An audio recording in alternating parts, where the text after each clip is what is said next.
Day 87.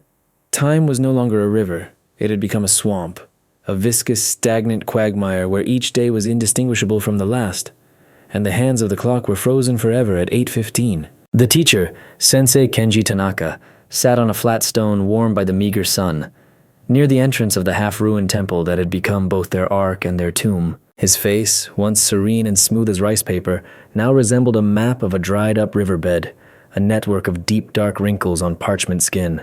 An unhealthy, almost waxy yellow had seeped into his skin, and his eyes, sunken into the dark caverns of their sockets, gazed upon the world with the feverish yet unyielding glint of a man who had stared into the abyss and not blinked. He watched his clan, his army, 28 small figures moving with the slowed grace of old men.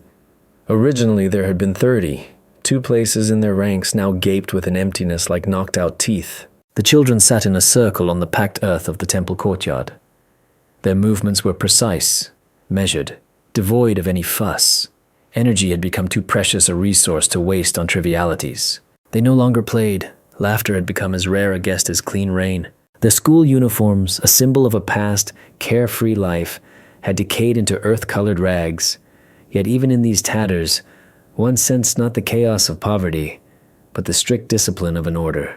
The girls, under the guidance of the quiet Hana, sorted roots, their small fingers unerringly separating the edible from the poisonous. The boys, gathered a short distance away, mended makeshift snares from willow branches, their faces concentrated and serious beyond their years. No one spoke without good reason. Silence had become their primary language, their armor against the despair that always lurked nearby, ready to crawl into any crack in their souls. Sensei Tanaka shifted his gaze to the weakest among them, little Kaito. The boy lay in the shade under an overhang, on a bedding of dry fern leaves. His head was shaved bald, not by monastic custom, but because his hair, once black and glossy, had abandoned him on its own, left on his pillow in lifeless, sorrowful strands. His skin, stretched taut over sharp bones, was dotted with strange, burn-like ulcers, and his breath escaped his chest with a quiet, ragged whistle. The teacher knew this was no ordinary ailment. This was the sickness born from that second man-made sun. A sickness with no name, no face, no cure. An invisible enemy that had seeped into them with the black rain and was now devouring them from within, cell by cell. He slowly rose, every joint screaming with a dull ache, and walked over to the boy. He knelt and placed his dry palm, hot as desert sand, on Kaito's forehead. The boy opened his eyes. In them, there was neither fear nor pain, only an infinite cosmic exhaustion that should not exist in the eyes of a 7-year-old child. "Sensei," his chapped lips whispered. "Samurai. They don't cry, do they?" The teacher swallowed the viscous, thorny lump that rose in his throat. He forced his voice to sound steady and firm, like the strike of a training sword against bamboo. "No, Kaito-kun. Samurai do not cry. Samurai accept their fate with honor. Your battle is almost over. You have fought valiantly, like a true warrior." Off to the side, furiously scraping a sharpened stick against a stone, sat Ryota. 13 years old, the eldest, the strongest. He did not look at Kaito. His gaze, full of a dark fire, was fixed on the southwest, toward the place where his city once stood beyond the charred hills. The city where his father and mother had vanished in a fiery vortex. Ryota didn't believe in the laws of the samurai. He considered them a beautiful fairy tale the old teacher used to lull them to sleep as they slowly died. He believed in action, in a charge, in a breakthrough. His despair had long ago transformed into a cold, concentrated rage, and Sensei Tanaka could feel that rage even with his aching back. This boy was a powder keg in their fragile world of order, and the fuse had been smoldering for a long time, irrevocably. For 87 days, they had built their civilization from the ashes. For 87 days, the old calligraphy teacher had molded an impregnable fortress of spirit from children's tears, fears, and hopes. But he knew that their clan, like little Kaito's frail body, was being consumed by an invisible disease. A disease not only of the body, but of the soul. And its name was hope. A ruinous, false, irrational hope that blazed in Ryota's heart and threatened to burn to the ground everything they had built with such inhuman effort. How had they come to this? How had an innocent school trip turned into a 100-day odyssey on the edge of the apocalypse? To understand how a calligraphy teacher became the daimyo of a clan of doomed children, we must go back 87 days to that last morning of the old world, August 6th, 1945, when only one, real sun still shone over Hiroshima. August 6th, 1945, began with the deafening, all-pervading song of the cicadas. Their monotonous, vibrating chorus was an integral part of the Japanese summer, as thick and tangible as the heat rising from the scorching asphalt. The air, still and heavy with moisture, melted under the rays of the rising sun, promising another long, grueling day. But for the 36th grade students of the Fukuromachi Elementary School, this morning was steeped not in languor, but in joyful anticipation. Today, they were going on a field trip to the ancient Buddhist temple of Mitaki-dera, nestled in the forested foothills a few kilometers, a couple of miles northwest of the city. It was a small adventure, a breath of fresh air, a long-awaited escape from the stuffy classrooms where even the ink in the inkwell seemed to dry from the heat. They were accompanied by Sensei Kenji Tanaka, a teacher of calligraphy and history, who was 52 years old.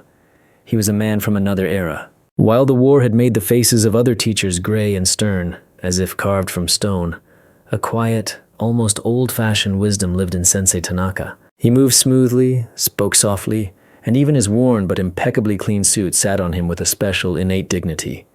The children both loved and feared him, the way one fears something very ancient, significant, and not entirely understood. They gathered at the school gates early in the morning, the boys in their uniform caps and tunics, the girls in dark sailor outfits with white collars. Their faces shone. They pushed each other, laughed, shared their bento boxes of rice and pickled vegetables wrapped in colorful furoshiki cloths. The war, which had been going on for so long that the youngest among them couldn't remember peacetime, seemed distant and abstract on this sunny morning. Yes, they were used to the drone of the American B-29 flying fortresses that sailed like silver crosses high in the sky, heading to bomb other cities. Yes, their fathers and older brothers were at the front, and letters from them came less and less frequently. But Hiroshima itself, their city, stood untouched, as if protected by invisible gods. A stubborn rumor circulated among the adults that the Americans were deliberately sparing their beautiful city because one of their generals had relatives here, or because they wanted to make it their post-war capital. People believed it because it was easier to believe than to fear. Sensei Tanaka looked at his students, and his heart filled with a quiet, inexplicable anxiety. He saw their carelessness and could not share it. He taught them history, and he knew that gods were capricious, and the mercy of an enemy was the most unreliable of shields. He saw 13-year-old Ryota, the son of a respected city doctor, a boisterous and confident leader, pulling the pigtail of little Hana, the quiet and thoughtful daughter of a fishmonger. Ryota was the embodiment of energy, and Hana was of contemplation. The teacher approached them smoothly. "Ryota-kun, the path of a warrior begins with respect for others, even those who seem weaker than you," he said gently but firmly. Ryota snorted, but his ears turned a traitorous red and he stepped aside. Tanaka smiled with the corners of his mouth. He genuinely believed that within each of these children, even the most boisterous and disobedient, lived the Yamato spirit, the spirit of Great Japan, which only needed to be guided with patience and wisdom. The path to the temple wound up the mountainside, along a narrow trail paved with stones slippery with age. A dense primeval forest stood like a wall around them. Sunbeams struggled to break through the thick crowns of ancient cryptomeria trees, creating a whimsical mosaic of light and shadow on the path. The air here was different, cool, smelling of damp leaves, moist earth, and pungent resin. The song of the cicadas was even louder here, merging with the melodic gurgle of a mountain stream that ran somewhere nearby, hidden behind a green curtain. The children, out of breath, climbed higher and higher, leaving the city's bustle, its anxieties and hopes far below. They were here and now in this green, cool kingdom that seemed eternal and unshakable. By 8 in the morning, they reached the temple. It was not large, but it was very old. Its wooden structures, darkened by centuries of rain and wind, seemed not to have been built, but to have grown directly from the mountainside. The curved roofs were covered with a thick, velvety layer of moss, and wild azaleas bloomed among the moss-covered stone lanterns, the toro. A peace reigned here that it seemed nothing could disturb. Sensei Tanaka gathered the children on a small observation deck overlooking a cliff. From here, Hiroshima was laid out before them. The city lay below, shrouded in a light morning haze. Its streets and districts spread across the wide delta of the Ota River. It looked peaceful, almost like a toy. One could clearly see the massive walls of the ancient Riho Castle and the domes of industrial buildings on the outskirts. The teacher began his story. He spoke of the mountain spirits, of the hermit monks who had built this temple centuries ago in search of solitude and enlightenment. He spoke of how the beauty of nature and the wisdom of ancestors were the invisible roots that nourished the Japanese people in any, even the most difficult times. His voice was calm and melodic. It was lulling, making them forget the heat and fatigue. At precisely 8:15 in the morning, as Sensei Tanaka raised his slender, artistic hand to point to the city center, to show the children where their school was among the scattering of roofs, something happened for which no words had yet been created in human language. He never finished his sentence. The world vanished. There was no explosion, no roar, no scream. At first there was only silence. An absolute, unnatural, vacuum-like silence, as if an invisible giant had switched off all the sounds in the universe. The chirping of cicadas, the gurgling of the stream, the beating of their own hearts. And then came the light. It was not like a flash of lightning, nor the rising of the sun. Imagine someone taking the sun itself, squeezing it in an invisible fist to the size of a pearl, and then unclenching that fist right over the heart of Hiroshima. It was not a yellow or a white light. It was all colors and no color at all. It was so bright that it burned not the retina, but the very ability to see. The children, instinctively shutting their eyes and covering their faces with their hands, screamed, but their screams were drowned in that all-consuming, soundless wave of light. Sensei Tanaka, facing the city, took the full force of this silent assault. For one infinite moment, the world for him split into absolute black and unbearable white. Everything that had a contour became a charcoal black shadow, and everything else was a blinding, pulsating white fire. He saw the skeletons of his students appear through their bodies, saw the bones in his own hand, which he used to shield his eyes, become visible through the flesh, like an X-ray photograph. It lasted an eternity and a fraction of a second. Then vision returned, but the world had changed irrevocably. Directly over the city, where the morning haze had just been, a second sun was now growing. It pulsed, swelled, turning into a gigantic, blindingly white ball of fire devouring the sky. The sight was so majestic in its horror that it paralyzed the will. They stood mesmerized, unable to look away from this apocalyptic flower.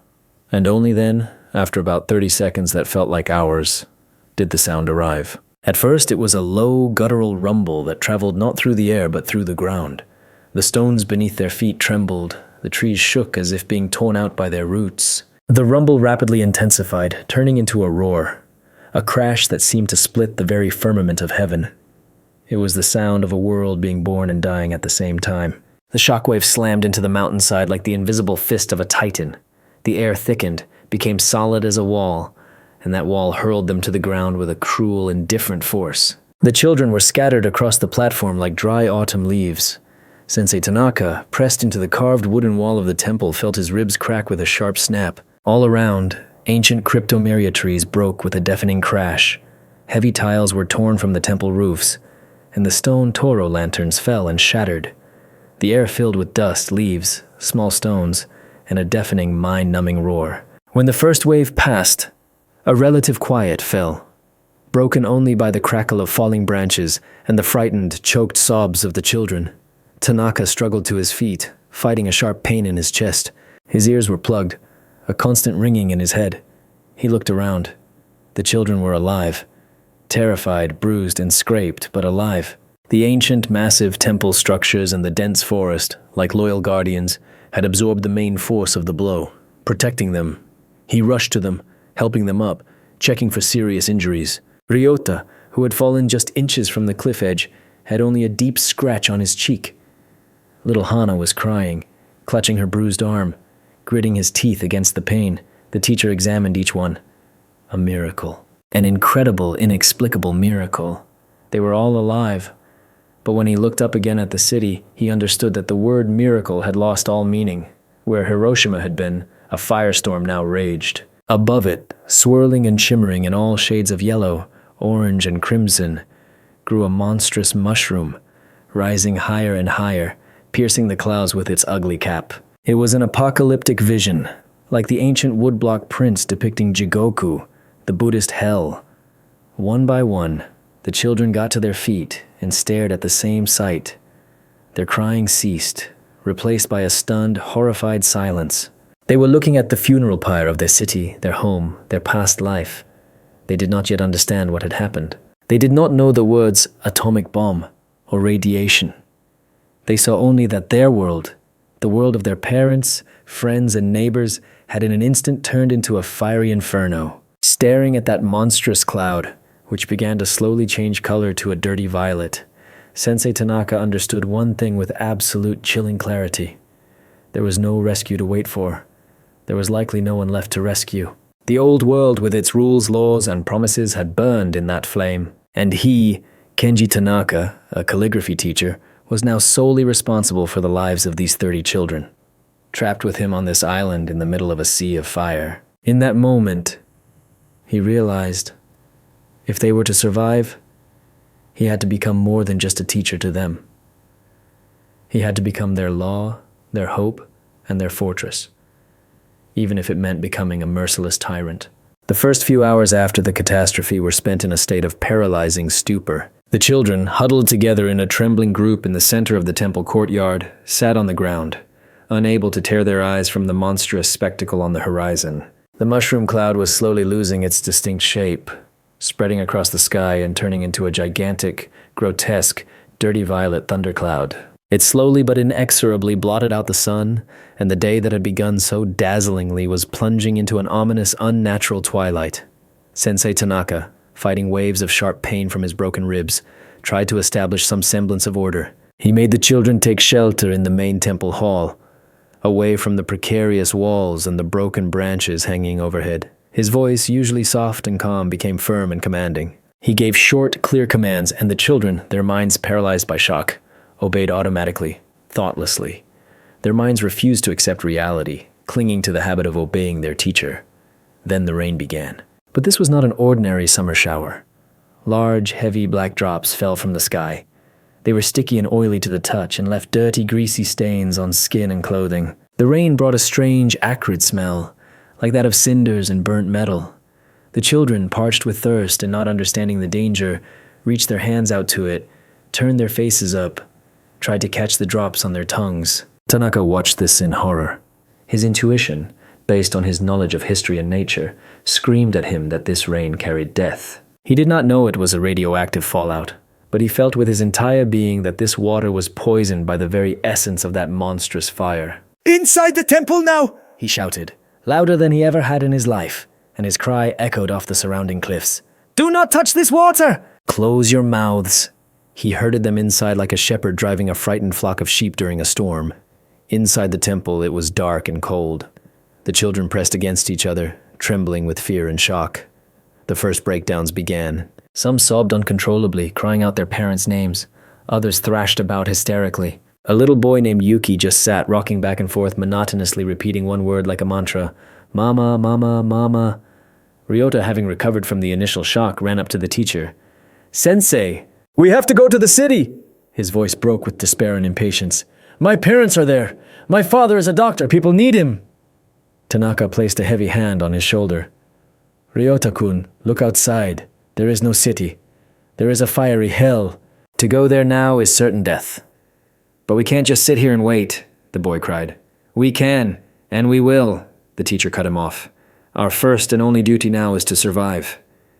That sentence was the first spark of the future conflict.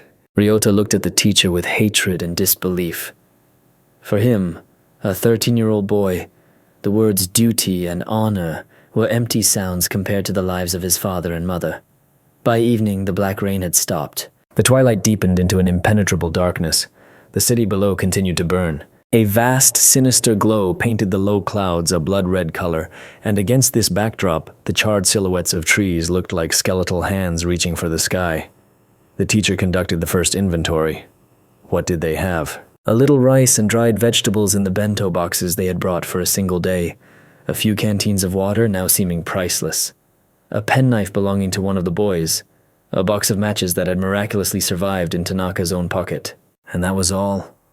Against them were hunger, thirst, the cold of the coming night, and an uncertainty that was more terrifying than anything else. He understood that the old rules no longer applied. The world where a teacher was meant to be kind and children carefree had collapsed. Anarchy and panic could destroy them faster than starvation. A new law was needed, an iron law. That night, when most of the children had fallen into a restless, anxious sleep, Tanaka left the temple. He sat on the same stone from which he had told them stories that morning. The air was thick with the smell of death. The teacher looked at the burning city, and in his soul, despair and determination fought. He recalled the stories his grandfather, a former samurai from the Asano clan, the very clan that had once ruled Hiroshima, had told him. Stories of clans under siege, of ronin who had lost their master, but not their honor. He recalled the 7 virtues of Bushido, the way of the warrior, and in that moment, in that darkness, amidst the ash and ruins, an epiphany came to him. He could not give them food, water, or rescue, but he could give them something more important. He could give them structure, a purpose, a code. He could transform this crowd of frightened children into a clan, a small but proud clan that would fight for its life, obeying not fear, but duty. It was madness, utter madness, to apply a feudal warrior code to 20th century children facing a nuclear apocalypse. But in a world that had gone insane, the only salvation could be an ordered, ritualistic madness. He returned to the temple. He woke Ryota and a few other older boys. From this moment on, he said in a quiet but steel-edged voice that held no trace of doubt, we are no longer a school class, we are the Mitaki clan, the clan of the broken pine. Because a pine, even when broken by a storm, continues to cling to the earth with its roots, and our law will be the ancient law of the samurai. The next morning, Sensei Tanaka gathered all the children in the temple courtyard. The night had changed little. The city below still smoldered, releasing thousands of thin smoke trails into the gray sky, and a heavy stench hung in the air. The children were hungry, frightened, and disoriented. Their eyes were filled with a silent question. What now? Tanaka stood before them. His back, despite the pain in his ribs, was perfectly straight, his gaze firm and clear. He was no longer just a teacher. He was a leader, shouldering the full weight of this new, terrible world. Listen to me carefully, he began, his voice amplified by the morning silence carrying across the courtyard. The world we knew is gone. Our homes, our families. We do not know what has become of them. We are alone. And if we act like frightened children, we will perish. But if we act like warriors, we will have a chance. He paused, letting the words sink into their stunned minds. From this day forward, we are the Mitaki clan, and we will live by the laws of Bushido, the way of the warrior. It is our only weapon against the chaos that reigns around us and within us. He saw in their eyes a mixture of bewilderment and fear. Bushido? Samurai? These were words from history books, from the heroic tales they were told at night. What did they have to do with this fiery horror? Tanaka understood their confusion. He had to make these ancient abstract concepts real, tangible, to turn them into tools for survival.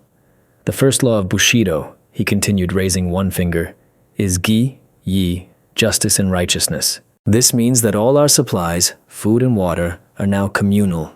Each will receive an equal share, measured by me. Anyone who tries to take more, who steals even a single grain of rice from a comrade, will become a traitor to the clan. And the punishment will be swift and severe. He scanned them with a stern gaze. The children, instinctively clutching their bundles with leftover food, lowered their eyes. The second law is Yong, courage. Courage is not the absence of fear. I am afraid. Every one of you is afraid, and that is normal. Courage is doing what must be done despite fear. From today, crying and complaining are forbidden. We will face each new day with dignity, as befits warriors. His voice grew stronger with each word. The third law is Ren, compassion. We must care for one another. The strong will help the weak. The older will care for the younger. No one will be abandoned. We are one family, one body. If one finger hurts, the whole hand aches. He looked at little Hana, who was cradling her bruised arm, and his gaze softened for a moment. The fourth law is Li, respect and courtesy. You will obey me without question as your commander, and also the elders whom I appoint. Any order must be executed immediately and without discussion. Discipline is our shield. Without it, we will crumble like a handful of dry sand. The fifth law is Makoto, Chung, sincerity and honesty. Lies and deceit are forbidden. We must trust each other as a blade trusts the hilt of a sword. The slightest lie could cost us all our lives. The sixth law is Maiyo, Ming-yu, honor. Everything we do, from foraging for food to caring for the sick, we do with honor. Even the dirtiest work. Honor is what separates us from wild beasts who think only of their stomachs. And finally, the seventh and most important law is Chugi, Zhongyi, loyalty. Loyalty to our clan. You are no longer just Tanaka, Suzuki, or Yamamoto. You are part of the Mitaki clan. The interests of the clan are above your own desires, fears, and hopes. Anyone who attempts to leave us and act alone will be considered a deserter and a traitor. The last words were spoken with particular force and were aimed at Ryota, who stood with his arms crossed, staring at the teacher with open defiance. He was the only one who did not lower his eyes. Tanaka finished his speech. A dead silence fell. The children were stunned. This system, these strict, almost cruel laws were both frightening and comforting. They brought meaning and order to the senseless horror. They gave them rules for a game in a world where all rules had been destroyed. It was their first fragile victory over chaos. Sensei Tanaka immediately moved from words to action. He ordered all the food to be placed in a common pot. He appointed Ryota as the strongest and most resilient as the leader of the reconnaissance team, which included 2 other older boys. Their task was to explore the surroundings for safe sources of water and food, but not to stray more than an hour's walk from the temple. He put Hana, who, despite her young age, was very observant and knew many plants, in charge of foraging. He assigned 2 other girls to help her. The youngest children he entrusted to the care of the older girls, creating a sort of nursery. He reserved for himself the role of supreme commander, strategist, and keeper of the fire. Thus, in the midst of a scorched world, on the ruins of an ancient temple, a new social order was born. The children ceased to be just children.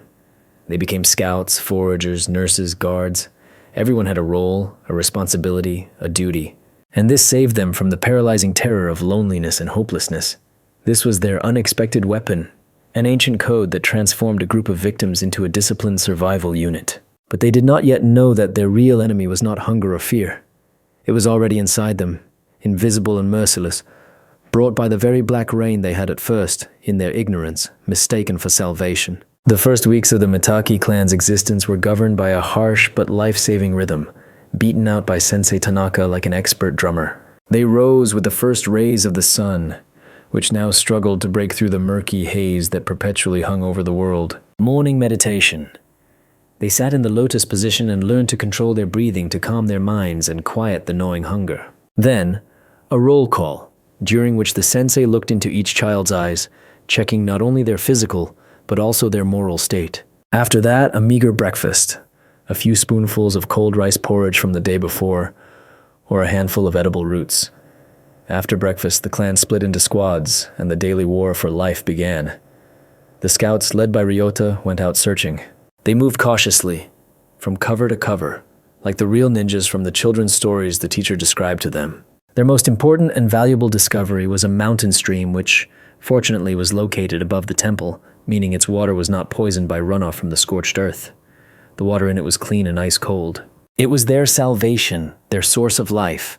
Ryota, despite his rebellious spirit, carried out the teacher's orders with a grim, fierce determination. The desire to find a way to the city never left him, but he was a pragmatist and understood that without food and water, they would all die here in the mountains without taking a single step. So he searched. He found wild edible plants that Hana had told him about, and once even managed to catch a small snake in a snare, which after a long and distrustful discussion was boiled and became a true feast for the entire clan. The foraging party, under Hana's leadership, methodically explored every patch of ground around the temple. Armed with sharpened sticks, the girls dug up burdock roots, gathered wild sorrel, and young fern shoots. Hana proved to be a true treasure. Her grandmother had been a healer, and the girl had absorbed her knowledge since childhood. She knew which mushroom was poisonous and which could be eaten after long boiling, which leaf could be applied to a wound to stop bleeding, and a decoction from which root helped with stomach pain. Her quiet but confident knowledge became their pharmacy and pantry. Meanwhile, life bustled within the temple. The older girls, under the teacher's supervision, cared for the little ones, telling them stories to distract them from their terrifying thoughts. They washed clothes in the stream and maintained cleanliness in their makeshift camp. Discipline was ironclad. Everyone knew their place and their task. Sensei Tanaka turned their life into a continuous ritual. Mealtimes were a ritual, during which they thanked the mountain spirits for the food provided. The evening gathering around the fire was a ritual, where the teacher told them ancient legends of heroes and samurai. These stories were not just entertainment. Each parable was a disguised survival lesson. By telling of a warrior who could survive for weeks on a handful of rice and meditation, he taught them patience and conservation. By telling of a ninja who could sit motionless for hours, blending into his surroundings, he taught them camouflage and caution. By telling of a daimyo who made the cruel decision to sacrifice one castle to save an entire province, he prepared them for future, even more terrible trials. He was not just building survivors. He was building a nation in miniature. Their temple became their state. The stream, their sacred river. The forest, their provider. The code of Bushido, their constitution. And he himself was their emperor, father, and god. This system worked. It gave the children not only the physical resources to survive, but more importantly, psychological stability. It protected their fragile young minds from the destructive effects of chaos. They were not just lost children. They were members of the Mitaki clan, warriors on an important mission. This illusion, this ordered madness, was saving their sanity. But the stronger their little world became, the more it was fortified with rules and rituals, the more an internal conflict brewed. Ryota, returning from his scouting missions, brought back not only food, but also new evidence of the complete destruction of the world below. He saw the scorched earth stretching to the horizon. He saw strange melted shadows of people and objects permanently seared onto the asphalt and walls. But he saw no bodies. That was the most terrifying part. The city was dead but empty. And this emptiness fed in him a desperate, irrational hope that his parents might have survived. Hidden somewhere in the ruins, the teacher's laws seemed increasingly pointless to him. Why gather roots and tell tales when down there someone might still be savable? He began to see the sensei not as a savior but as a jailer, keeping them here in this mountain cage out of his own fear or madness. The tension grew with each passing day. It hung in the air like the smoke from distant fires. Their life had fallen into a harsh but predictable rhythm. They had learned to survive, but not all were prepared to live by the laws of the new world. In the soul of one boy, the strongest and most desperate, a rebellion began to brew. A rebellion that could destroy their fragile empire from within. The conflict erupted on the 27th day. By this time, the initial shock had passed, replaced by a dull, exhausting routine. Hunger had become their constant companion, but they had grown accustomed to its aching pain. Fear had not vanished, but they had learned to hide it behind a mask of samurai composure. It was in this oppressive stability that Ryota's despair reached its boiling point. It started small. He began to argue with the teacher over trivial matters, questioning his orders. He stopped participating in the evening storytelling, sitting pointedly aside and staring at the fading glow over the city. He was like a taut string, and Sensei Tanaka felt it. The breaking point came when Ryota, returning from a scout, announced that he had found a path that could lead them down to the city's outskirts. "There are almost no fires there, Sensei," he said excitedly, his eyes shining with a feverish light. "I saw the ruins of a hospital. My father could be there. My father—" "We have to go. We have to look for survivors." Tanaka listened to him in silence, his face as inscrutable as a no mask. "Ryota-kun," he replied calmly, "you have disobeyed my order. I forbade you to approach the city. There is nothing to find there but death, an invisible death carried by the very earth and air." "Invisible death?" Ryota exploded. "You speak in riddles again. You're just afraid." "You want us all to die of hunger here while you play your samurai games. My parents might be waiting for me." This was a direct violation of the code, an insult to the commander, a challenge to the entire system that held their survival together. The children froze, watching the scene unfold. This was not just a quarrel. It was a battle of two worldviews. The cold, calculated reasoning of a leader responsible for all, and the hot, selfish impulse of a desperate child. "You have forgotten the seventh law, Ryota." The teacher's voice turned to ice. "Loyalty to the clan. Your personal desires cannot endanger the lives of the others. Going to the city is suicide. And I will not allow you to lead others to their deaths." "I'm not leading anyone," Ryota shouted. "I'll go alone, and you won't stop me." He turned and bolted toward the path. Tanaka did not move. He uttered only 2 words, but he spoke them in a tone that stopped the boy in his tracks. "Sit down." There was such steel, such unbreakable authority in his voice that Ryota, against his will, obeyed. He sat on the ground, trembling with rage and helplessness. A heavy silence fell. The teacher had to do something. If he forgave this rebellion, his authority would crumble. Discipline would be shattered, and their small clan would be consumed by chaos. But he could not punish him physically. That would only breed fear and hatred. Tanaka needed to apply what he would later call surgical cruelty. He had to break not the boy's body, but his will, his pride, and do it in front of everyone. He walked over to Ryota and crouched before him. He did not shout. He spoke quietly, almost in a whisper, but loud enough for all to hear. You say you want to save your parents. That is a noble impulse. But you are thinking only of yourself. You are willing to risk your life, the only life you have, which now belongs not to you, but to the clan. But what happens if you leave? You are the strongest. You are the best scout. Without you, we will find half as much food. That means the weakest will be the first to die of starvation. Look at Yuki. Are you prepared to kill him with your hope? Ryota flinched and looked at the little boy, who was clinging fearfully to his older sister. You will leave, the teacher continued, and perhaps you will die down there. From fire, from a collapse, or from the invisible sickness. But even if you survive and return, you could bring that sickness back here, on your feet, on your clothes. And then you will kill not only Yuki, but Hana and all the others, one by one. Your desire to save two could mean death for 29. Tell me, Ryota-kun, is that the path of a warrior? Is that justice? He wasn't accusing. He was forcing him to think, to weigh, to accept responsibility. He was placing the monstrous burden of a moral choice on the shoulders of a 13-year-old boy. Ryota was silent. His shoulders slumped. His confidence abandoned him, replaced by the bitter realization of the teacher's truth. He wanted to save his family, but the price of that rescue was too high. You will stay here, Tanaka concluded, no longer asking but stating. You will continue to serve the clan. You will find food for Yuki, for Hana, for all of us. That is your duty. That is your honor. That is your battle. Ryota looked up at him, his eyes full of tears. For the first time in 27 days, he cried. They were not tears of resentment, but tears of defeat. He nodded. The rebellion was crushed, not by force, but by wisdom. Sensei Tanaka's authority was solidified, becoming absolute. He had defended his law.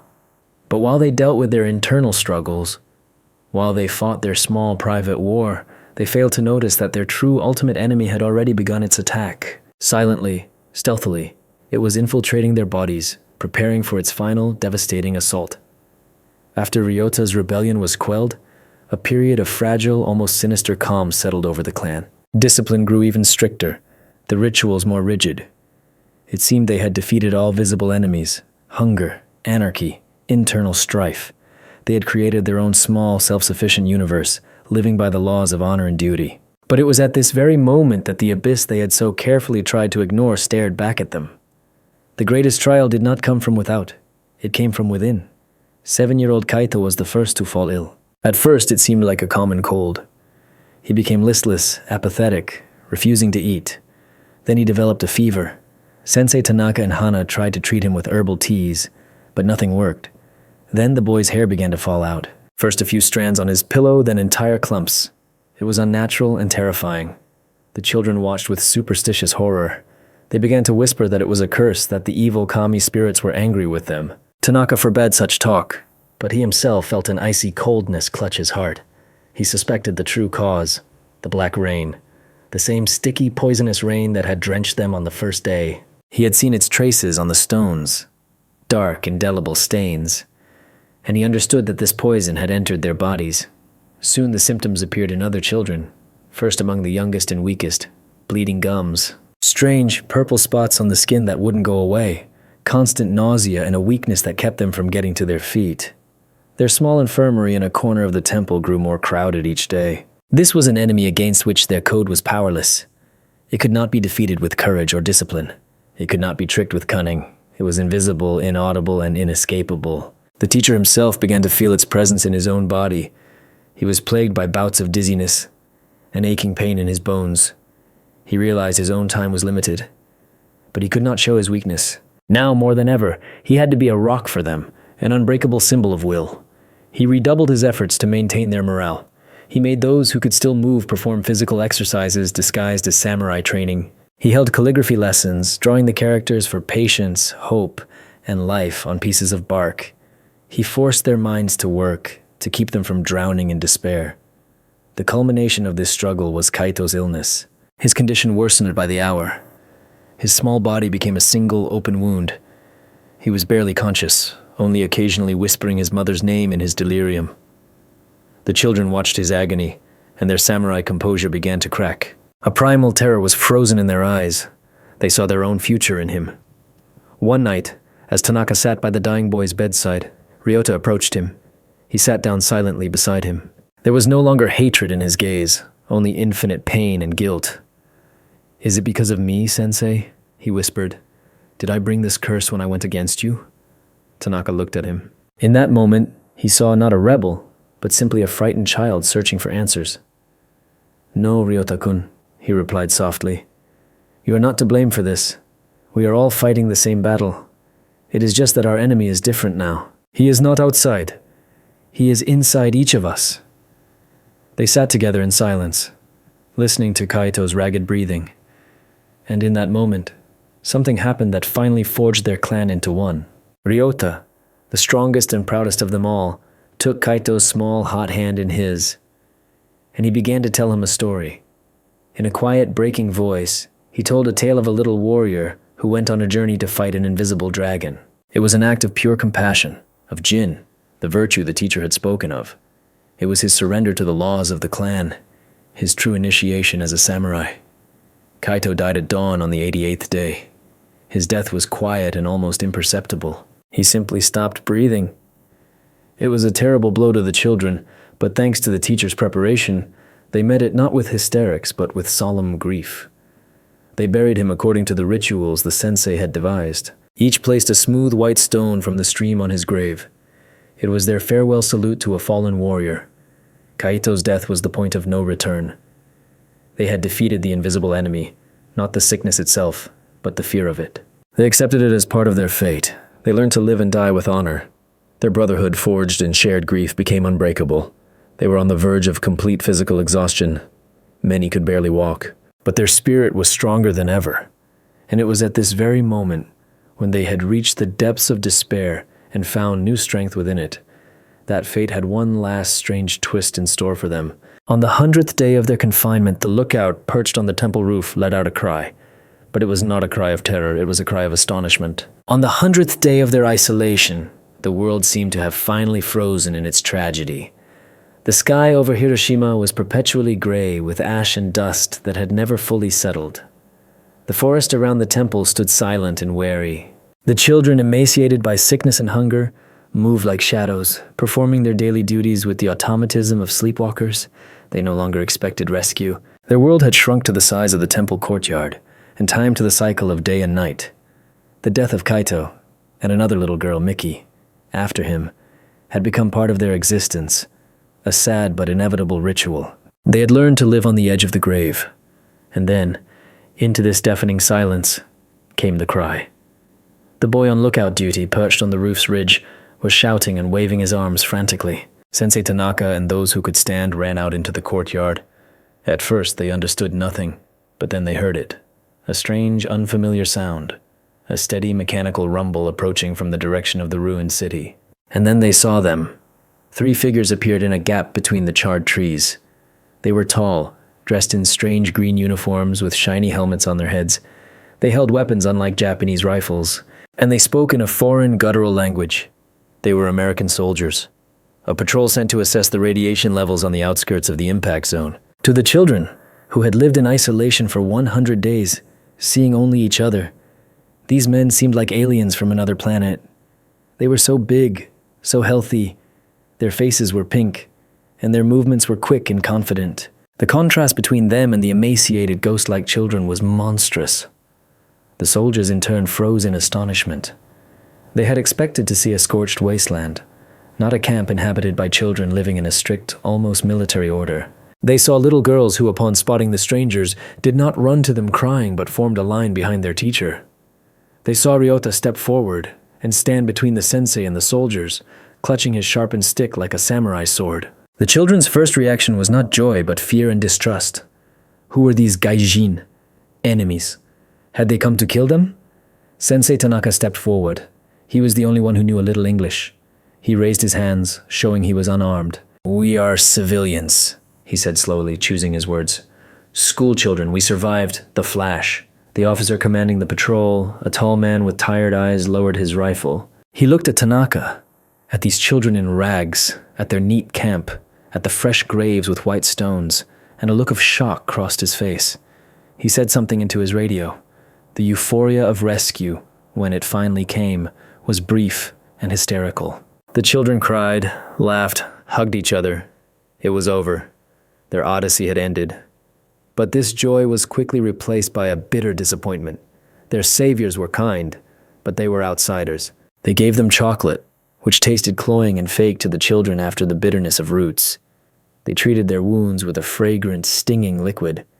They spoke to them gently, but their words were empty and incomprehensible. And then began what was, for the children, the greatest betrayal. Their world, their clan, their empire, built with such difficulty, began to be methodically dismantled. The soldiers, acting with the best of intentions, violated all their laws. They walked where it was forbidden to walk, they touched their things, they tried to take away the sick children, breaking the law that the clan does not abandon its own. Their unique survival experience, their complex social system based on Bushido, interested no one. In the eyes of the Americans, they were just a group of traumatized feral children, and a strange old man who had clearly lost his mind from the ordeal and imagined himself a samurai. When the officer, through an interpreter, began to question Tanaka about how they had managed to survive, the teacher tried to explain. He spoke of duty, of honor, of the clan of the broken pine. The interpreter translated, and the officer listened, nodded, and wrote something in his notebook. But in his eyes, Tanaka saw not understanding, but only the professional sympathy of a psychiatrist for a patient.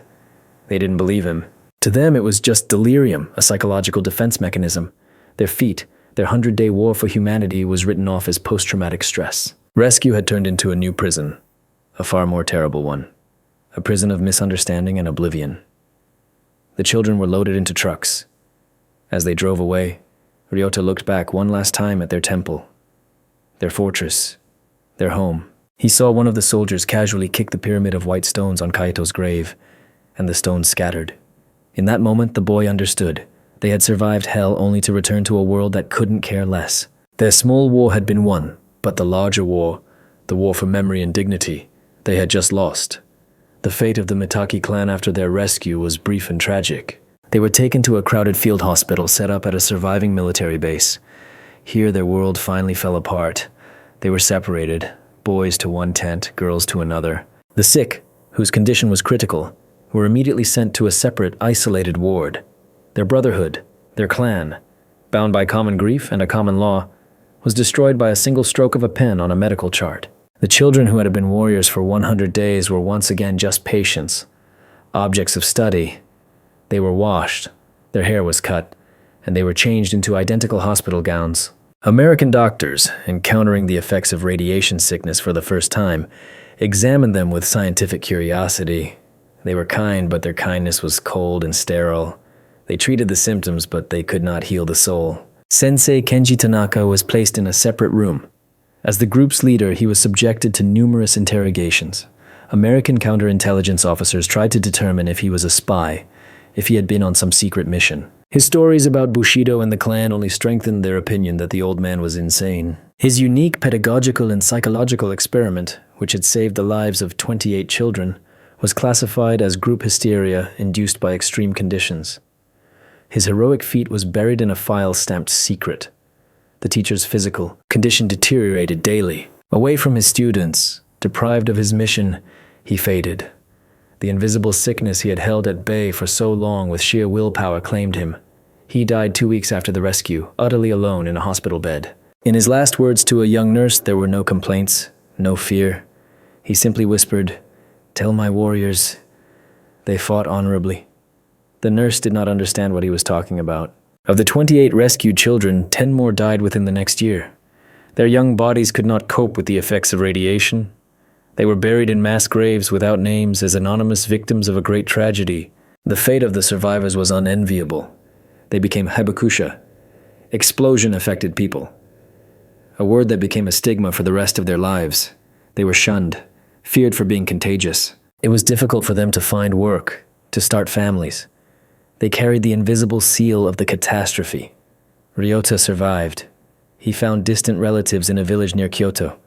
He grew into a strong, silent man. He never told anyone about the 100 days in the mountains. The story of the Mitaki clan became his personal, sacred secret. He worked as a carpenter, and it was said he could sit alone for hours, carving wooden figures of warriors. He never married. To the end of his days, he considered himself loyal to a clan that no longer existed. Hana also survived. She married a fellow hibakusha. They had no children, the doctors forbade it. She became a botanist, specializing in the mountain plants of the Hiroshima prefecture. She dedicated her life to studying how nature is reborn on scorched earth. Sometimes, wandering alone in those same mountains, she would find small pyramids of smooth white stones by the stream. She knew who left them, but she and Ryota never met again after the hospital. Their silence was part of the code. The remaining survivors of the clan scattered across Japan. Some tried to forget the past. Others carried it within them like an unhealed wound. Their unique experience, their small civilization built on principles of honor, turned out to be useless to anyone. The wider world, with its politics, bureaucracy, and cynicism, simply could not accommodate this strange, inconvenient story. The story of Sensei Tanaka and his children became merely a footnote in classified reports, a bizarre and forgotten episode of a great tragedy. He was buried in a common cemetery for unidentified victims. But, as local residents later recounted, for many years someone would leave a single white chrysanthemum and a small smooth stone from a mountain stream on his nameless grave. No one knew who brought them. Official history, as it so often does, preserved only the dry, lifeless facts. In the records of the American Occupation Administration for 1945, there is a brief entry about the discovery of a group of 30 schoolchildren and one teacher who survived in the Mitake Mountains after the atomic bombing of Hiroshima. It also notes that most of them suffered from the effects of acute radiation syndrome, and the group leader exhibited signs of a mental disorder, expressed in obsessive ideas related to samurai culture. Here, the official history ends. A full stop. But true stories never die. They go underground, becoming legends. The story of the samurai clan of children was no exception. It was not printed in newspapers or told on the radio. It was passed on in whispers. It was told by other hibakusha in hospital wards. It was remembered by old people living in the villages at the foot of the mountains. Over time, it acquired mythical details. It was said that the old teacher was not just a calligrapher, but a descendant of an ancient samurai lineage, a keeper of secret knowledge. It was said that the children under his guidance learned to understand the language of beasts and birds, that the spirits of the forest protected them and showed them where to find edible roots. They said that on the night the first child died, all the cicadas in the mountains fell silent for an entire hour, mourning the fallen warrior. The legend claimed that the American patrol did not find them by chance. Supposedly, they were led by a mystical white deer, a messenger of the mountain gods, which vanished as soon as the soldiers saw the children.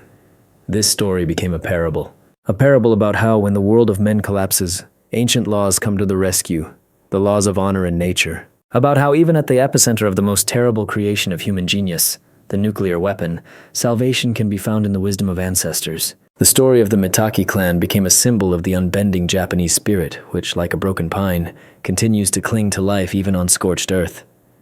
This story is not just a chronicle of survival. It is a reminder that the most powerful weapon and the most reliable shield are not found in the arsenals of armies, but within man himself. They are faith, discipline, and loyalty to one another. It is the ability to build a new world from the wreckage of the old, even if that world lasts only 100 days and its only citizens are 30 doomed children. The feat of Sensei Kenji Tanaka and his little warriors was forgotten by history, but it remains forever inscribed in the eternal chronicle of the human spirit. And as long as people tell legends of courage and self-sacrifice, their small clan will live forever,